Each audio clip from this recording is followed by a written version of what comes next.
আসসালামু আলাইকুম। রান্না করতে আসলাম। আজকে রান্না করব মুরগির মাংস। মুরগির মাংসটা রান্না করব আলু দিয়ে। এখানে আলু কেটে নিয়েছি, সব কিছুই রেডি করে নিয়েছি। রান্না বসাই, দেখতে থাকেন। বিসমিল্লাহ। কড়াই বসাই দিলাম, কড়াইটা রান্না করব। তেল দিয়ে দিলাম, পেঁয়াজ কুচি আর কাঁচামরিচ,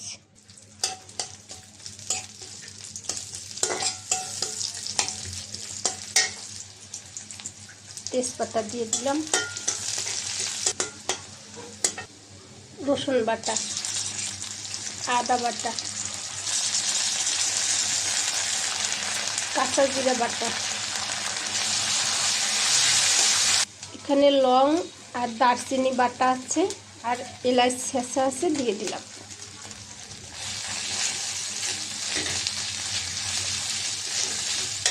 মশলা কষানোর জন্য পানি দিলাম। এখন দিয়ে দেবো হলুদ মরিচ, মরিচের গুঁড়া,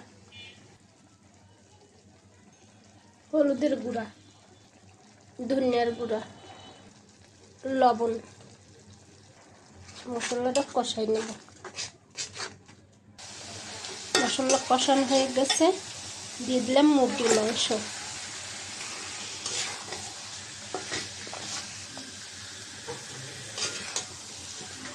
মুরগিটা কষাবার জন্য অল্প একটু পানি দিয়ে দিলাম।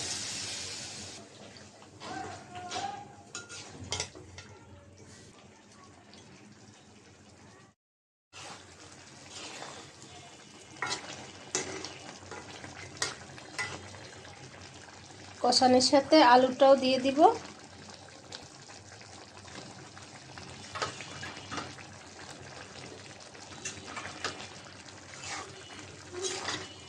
মুরগির মাংস বলেন আর গরুর মাংস বলেন, যার সাথে আলু দেন খেতে খুব ভালো লাগে আলুটা।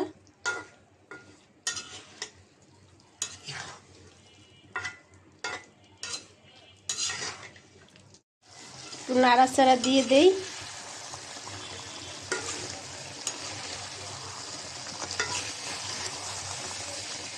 ভালো করে কষাই নিব, তারপরে একটু পানি দিয়ে দিব। মাংস যত কষাবেন অতই ভালো লাগে খেতে, আর অনেক সুন্দর একটা গ্রান বের হয়। ঢাকনা দিয়ে ঢেকে রাখলাম।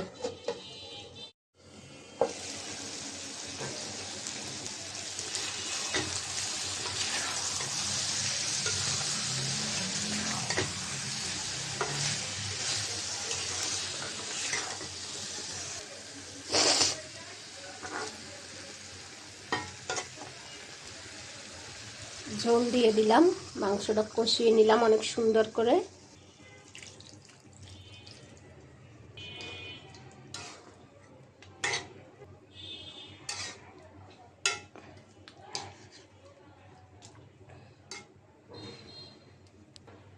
ঢাকনাটা আবারও দিয়ে রাখলাম। তো মাংস রান্নাটা হয়ে গেছে। একটু জিরার গুঁড়া দিয়ে দিব, জিরার গুঁড়ো দিয়ে দিলাম।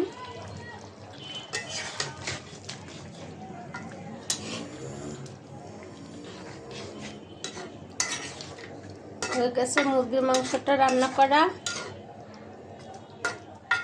চুলাটা অফ করে দিব এখন।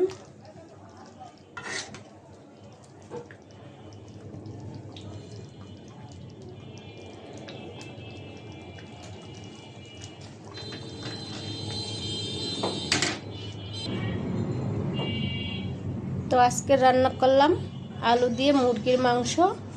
তো আজকের এই পর্যন্ত। সবাই ভালো থাকবেন। আল্লাহ হাফেজ।